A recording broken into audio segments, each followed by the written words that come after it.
Future సిటీకి metro విస్తరణ ప్రతిపాదనలు సిద్ధం చేయండి. పర్యాటక ఆకర్షణగా మీరాలం చెరువు, RRR సమీపంలో డ్రై పోర్ట్ నిర్మాణం, లేక్ వ్యూ పార్క్లో జ్యోతిరావు పూలే విగ్రహం. సమీక్షా సమావేశాల్లో ముఖ్యమంత్రి రేవంత్ రెడ్డి ఆదేశాలు. సో ఈ లేక్ వ్యూ పార్క్లో ఇది ఎక్కడ ఉంటుంది? నక్లెస్ రోడ్ దగ్గరే ఉంటుందా లేక్ వ్యూ పార్క్ అంటే? సో అక్కడ ఈ జ్యోతిరావు పూలే గారి విగ్రహాన్ని పెట్టబోతున్నామని చెప్పారు. ఇక మళ్ళీ కవిత గారు ఎక్కడైనా మా వాళ్ళనే వచ్చిందని ఏమన్నా అన్నదా? అన్నట్టుంది ఇవాళ అంటదేమో. అసెంబ్లీలో విగ్రహం పెట్టాలన్నది ఆమె డిమాండు. సో మొత్తానికి ఇప్పుడు బీసీ సంఘాలు వీళ్ళు ఏంటంటే అసెంబ్లీలో పెట్టడం ఎందుకు, అసెంబ్లీలో పెడితే ఎవరు పోతారు, ఎంట్రీ కూడా ఉండదు సామాన్యులకి. సో ఒక 2 ఎకరాల విస్తీర్ణంలో పూలే విగ్రహంతో పాటు అక్కడ ఒక కల్చరల్ ఒక లైబ్రరీ లాంటి వాతావరణాన్ని ఏర్పాటు చేస్తే అందరూ వెళ్ళడానికి అవకాశం ఉంటుందన్నది ఈ బీసీ సంఘాలు చెప్పిన మాట. సో దాంట్లో భాగంగా నిన్న జ్యోతిరావు పూలే జయంతి సందర్భంగా లేక్ వ్యూ పార్క్లో జ్యోతిరావు పూలే విగ్రహ ఏర్పాటుపై నాయకులతో చర్చిస్తున్న ముఖ్యమంత్రి రేవంత్ రెడ్డి. చిత్రంలో మహేష్ కుమార్ గౌడ్, అంజన్ కుమార్, జార్జల శ్రీనివాస్ గౌడ్, డిప్యూటీ సీఎం భట్టి విక్రమార్క. మంచి నిర్ణయమే ఇది. ఇక దీని విషయం చూద్దాం. ఫ్యూచర్ సిటీకి మెట్రో వేస్తారట. ఇప్పుడు కేసీఆర్ సేకరించిన ఫార్మాసిటీ కోసం సేకరించిన 15,000 ఎకరాలు, మళ్ళీ వీళ్ళు ఇంకా ఎక్స్ట్రాగా సేకరించిన కొన్ని వేల ఎకరాల భూమి, మొత్తం కలిపి కొన్ని వేల ఎకరాల భూమి అక్కడ ఉన్నది.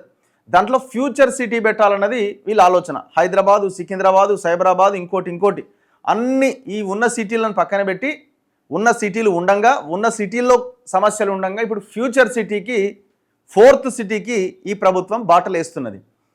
అయితే ఇక్కడ ఏందట, శంషాబాద్ విమానాశ్రయం నుంచి ఫ్యూచర్ సిటీలోని young India skill development university వరకు 40 కిలోమీటర్ల మేర మెట్రో రైల్ మార్గాన్ని విస్తరించేందుకు కొత్త ప్రణాళిక సిద్ధం చేయాలని ముఖ్యమంత్రి రేవంత్ రెడ్డి నిర్ణయించారు. అందుకు అవసరమైన తుది ప్రతిపాదనలు సిద్ధం చేయాలని అధికారులను ఆదేశించారు. హైదరాబాద్ నగరంలోని చారిత్రక మీరాలం చెరువును సర్వాంగ సుందరంగా అభివృద్ధి చేయాలని, అందులోని దీవులను డెస్టినేషన్ వెడ్డింగ్కు చిరునామాగా తీర్చిదిద్దాలన్నారు. ప్రాంతీయ వలయ రహదారి RRR సమీపంలో రానున్న 100 ఏళ్ల అవసరాలకు అనుగుణంగా డ్రై పోర్ట్ రూపకల్పన చేయాలని సూచించారట. సార్ ఉన్న సిటీలను బాగు చేయండి సార్. ఫస్ట్ ఉన్న సిటీల్లో ట్రాఫిక్ సమస్య చాలా విపరీతంగా ఉన్నది, రోడ్లు చక్కగా లేవు. ఇంకా కొన్ని మెయిన్ సిటీస్లో ఫ్లైఓవర్ల అవసరం ఉన్నది. ఇప్పుడు మీరు తార్నాక, ఉప్పల్ నుంచి ఇటు అమీర్పేట రావడానికి ఎన్ని గంటల సమయం పడుతుంది? జూబ్లీ హిల్స్ నుంచి ఉప్పల్ పోవడానికి ఎన్ని గంటల సమయం పడుతుంది? ఇట్లాంటి రద్దీ ఏరియాల్లో ట్రాఫిక్ నియంత్రించడానికి ఏమైనా మార్గాలు ఉన్నాయా ఆలోచించారా? అండ్ ఇంకొక భయంకరమైన విషయం ఏంటంటే 8 సంవత్సరాలు అవుతుంది ఉప్పల్ రింగ్ రోడ్ నుంచి మేడిపల్లి వరకు ఒక ఎలివేటెడ్ కారిడార్ అని స్టార్ట్ చేసిరండి.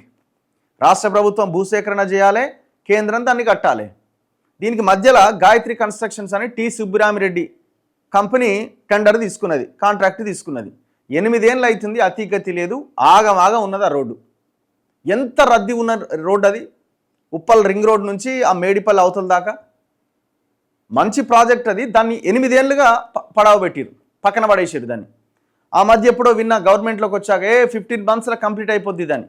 7 దాన్నే ఉంది ఆ పని. ఎవరైనా కోమటిరెడ్డి వెంకటరెడ్డి అన్నట్టు ఆయనే కదా R&B రోడ్లు భవనాలు. అట్లాంటి వాటిని ఫస్ట్ కంప్లీట్ చేయండి కదా మీరు. ఫ్యూచర్ సిటీకి మెట్రో, ఇంకో దానికి ఇది, ఇంకో దానికి అది, RRR. అసలు జనాలు ఎక్కువగా తిరిగే ప్రాంతాల్లో ఈ సమస్యలు ఉన్నాయి, వాటిని పరిష్కరించకుండా జనం రద్దీ లేదా అది భవిష్యత్ అవసరాల కోసం వాటిని ముందుగా ఆలోచిస్తారేంది? ఇప్పుడు ఆ మెట్రో అది మన ఈ ఎలివేటెడ్ కారిడార్ ఉప్పల్ దాని విషయంలో వీళ్ళు తిట్టుకోవడమే, కేంద్రం రాష్ట్రం, కేంద్రం మీదంటే మీది, మీదంటే మీది. కానీ ఎంత నరకం, ఎంతమంది ప్రాణాలు కోల్పోయారు అక్కడ యాక్సిడెంట్లు అయ్యి. మీరు అక్కడ ప్రయాణం చేస్తే ఆ పక్కన ఉన్న షాపుల వాళ్ళు అయితే ఎంత దుమ్మును పీల్చిరో, నరకం ఆ రోడ్డు మీద వెళ్ళాలంటే. ఇప్పుడు ఫ్యూచర్ సిటీకి అంత అవసరం ఏమొచ్చింది? అసలు మీరు ఫస్ట్ ఉన్న సమస్యల మీద ఫోకస్ చేయండి కదా, ఉన్న సమస్యల మీద ఫోకస్ చేయండి.